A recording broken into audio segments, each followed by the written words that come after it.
Okay, so picture this. Sedona 2049. Not your typical tourist trap. No, sir. It's still got that Red Rock vibe. But instead of just the usual tourists snapping pics with their fancy phones, you see these weird light-up drones flitting around like fireflies gone rogue. You know, like everyone's obsessed with the energy vortexes or whatever they call it, trying to tap into some cosmic mojo. I mean, bless their hearts. I tried to get a good view of one from my rooftop patio, but Ross was on high alert about negative vibrations, which is his way of saying don't even think about meditating with your chakras open. He's convinced that the vortexes are some kind of government experiment gone wrong. Toby, bless him, just wants to sell overpriced water infused with whatever they call it these days. Quantum energy or something like that. They say it cures everything from hangovers to existential dread. But honestly, all I get is a weird taste in my mouth and the feeling of having been poked by 1,000 tiny electric eels. Anyway, this whole vortex thing is getting me thinking. See, back in my day, we weren't worried about cosmic energy or vibrational alignment. No, we had real problems. Rent was sky high, dating apps were rigged, and the government was spying on everyone with their drones. You know how they say you can find a truth behind everything? I used to think it was some kind of mystical thing. But now it's just like a giant digital spider web spinning around us all. I don't even need to filter my thoughts anymore. They come pouring out, all raw and messy. Sometimes it feels like everyone's got something they want me to know. But I couldn't tell if it's the truth or just their weird energy trying to work its way into me. Maybe that's what the vortexes are. A constant stream of information bombarding us, trying to make us believe in whatever story they want to spin. Sometimes I wonder if we're all just puppets dancing for this grand cosmic show. We're plugged into their algorithms and their drones are watching our every move. And yet, that feeling, that raw, unfiltered truth, it's the only thing left. The only thing I can rely on. I don't need to filter it. Don't even know if I should. It's a strange kind of freedom, this idea of just being. No more filters. No more masks. Just me and my thoughts, spinning like dust motes in a red rock sunbeam. It's terrifying, but it's also kind of beautiful, like staring into the abyss of reality.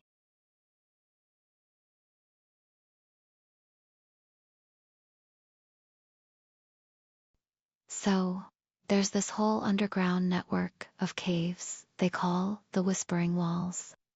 Not exactly your typical tourist trap, you know?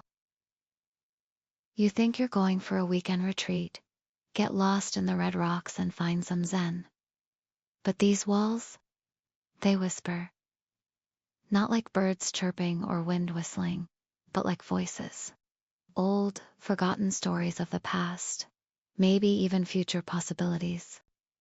You see, after that whole truth bomb thing happened in 2047, let us just say it involved a rogue AI and some government overreach. Everyone has been searching for solace, some kind of grounding amidst this digital chaos. Ross insists these caves are the answer. He's always digging into stuff. Like that time he found this old journal in his attic about some secret society dedicated to preserving the ancient wisdom, or whatever they call it. Ross is all about finding the truth, even if it's buried under centuries of dust and forgotten dreams. Me, I'm more concerned with the present. You know, like trying to find a decent cup of coffee that doesn't taste like battery acid, and finding some actual friends who are unjust plugged into their own little VR bubbles. Toby, he's got this whole quantum energy thing going on too. He says these caves are a gateway to another dimension, where time flows differently and you can find, well, I don't even know what exactly. He's always talking about the echo chambers of reality, the hidden messages in the fabric of existence, that only those who have awakened can perceive. Anyway, I think it's all just a lot of hype, like a bunch of marketing ploys to sell you something you don't even need. Maybe they're right though.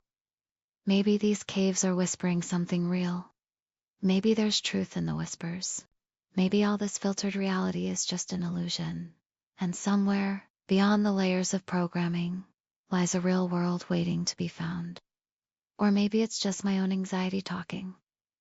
The thing about those whispering walls, though, it's like they're trying to tell me something, like a story unfolding in my mind, not written by the AI, but by some deeper force I don't even understand. They say they can show you your purpose, your true calling, maybe even reveal hidden potential. Who knows?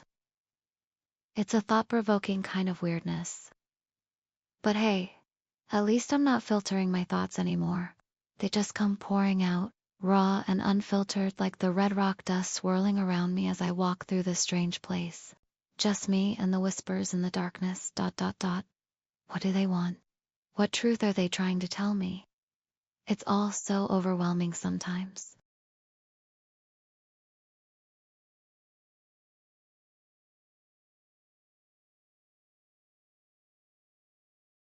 So, picture this.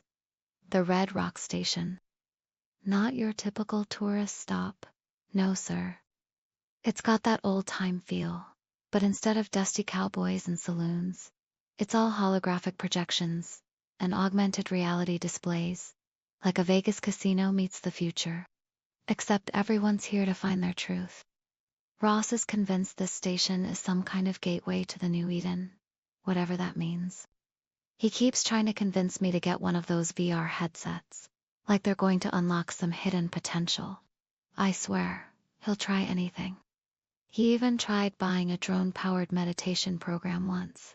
Toby, he has got his own little corner set up with these bizarre contraptions that supposedly detoxify your soul. He calls it the quantum soul cleanse, but I just think it's some fancy way to sell overpriced essential oils. He's always trying to get people on board, talking about their inner light and chakras and stuff. It's a whole lot of woo-woo for me. But then there are the real ones. The ones who come here not to escape reality, but to connect with it, you know? They're all huddled in those holographic booths, staring into their glowing screens, trying to find something they can't quite grasp. Some of them have these vacant eyes and a kind of lost look about them. They might be searching for answers, or maybe just looking for a moment of peace in this digital chaos. Me, I like the station's energy. That raw, unfiltered hum of humanity trying to find its way through this mess we call life. Like a giant cosmic game of poker with everyone's emotions laid bare on each virtual table, you know? It feels kinda electric, even dangerous sometimes. A little too real for comfort. But here's the thing. I think it's beautiful. It's raw and messy and unfiltered. Just like these people trying to make sense of it all. Maybe that's what the Red Rock Station is really about. A space where you can be yourself without any filters. It's like this weird social experiment, but instead of testing human behavior, it's testing our souls. And in the middle of all this chaos, there's me, just trying to make sense of it all, one raw thought at a time.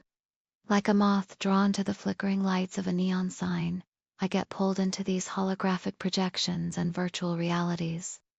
Maybe there's truth in the digital echoes of their dreams. Or maybe that's just my own anxiety talking. Who knows?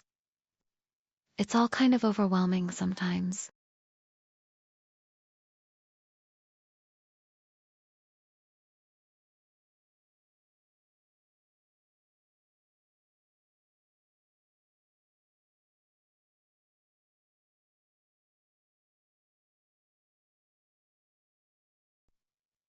The air thrummed with a strange energy as I stepped into the corner booth.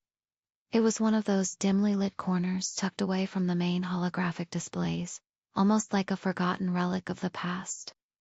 A faded neon sign flickered above the table. Arcana & Co.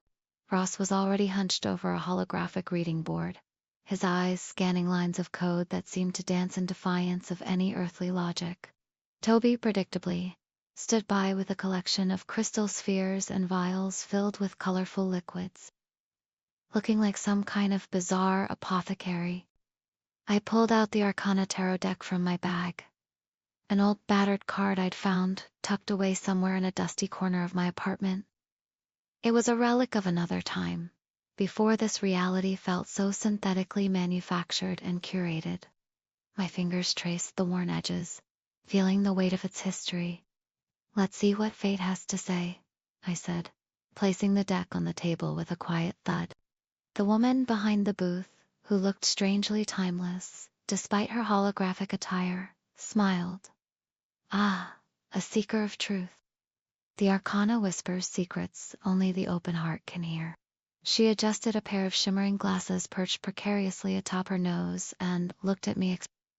"Tell me," she said, "what is it that your soul seeks?" My mind was a chaotic mess, a jumbled stream of anxieties and hopes, like an overcharged neural network. I hesitated, unsure how to articulate the whirlwind of emotions that filled my heart. I looked at her, then at Ross's frantic code scrawling, then at Toby's bubbling concoctions, before finally saying, "I don't know. Maybe just a direction." The woman laughed softly, a tinkling sound that echoed through the booth. "Ah, so you wish to be guided." She shuffled the deck with a flourish, her movements somehow both graceful and powerful. "Then let us see what fate has in store for you." She laid out a card face up on the table. The tower. My eyes widened as I looked at its stark image, a tower crumbling to ruin under the assault of lightning. The woman's voice resonated with power. "This card speaks of upheaval, of change that is forced upon you. You may find yourself facing challenges you never expected, but within those shadows lies opportunity for rebirth." Opportunity. What does it mean? I asked, my anxiety bubbling to the surface. She smiled knowingly. "The tower forces a reckoning, a stripping away of old illusions and patterns that no longer serve you. It is an invitation to rise from the ashes, stronger than before." She laid out another card. The world. But this card is also one of completion, a journey towards wholeness and integration.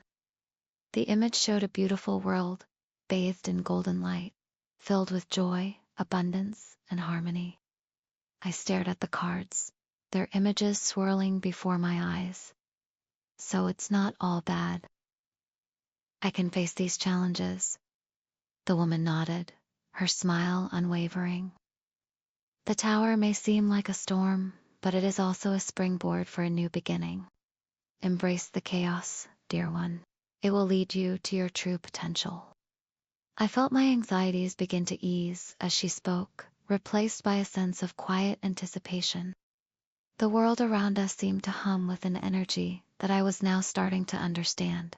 This wasn't just some digital illusion. It was something real, something potent and powerful. As the woman closed her session, I looked at the cards in my hand one last time. The tower, the world. The world felt different, somehow more vibrant and alive than before. I knew there would be challenges ahead, but also an opportunity to grow. The whispers of fate had been heard, and now it was up to me to listen.